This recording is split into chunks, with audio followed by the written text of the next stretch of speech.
আমরা এখন direct PM হবে না, পিএম হবে ওরেও নিয়ে যাই স্যার। ওই যে ক্যাপ্টেন স্যারে ফোন করছিল, বলছে কি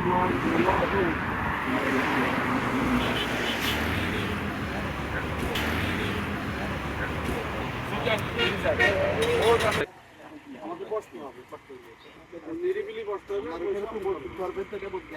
সময় আমাকে দিতে হবে। আপনি প্যারা দিলে আমি পারবো না।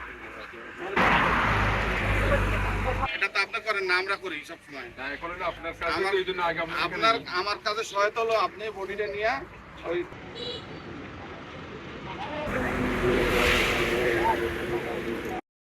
तुम्ही केतन गाडी दोन आयशी तो दोन आयर बारे हाय ना की हाय सगुन देखी কিন্তু যেতে দুয়া বাসে আম মনে করি ফল টল চিল্লা দিলে চিল্লা বলে মনে করি আয়ের দেখে হয়তো মানুষ মারা গিয়ে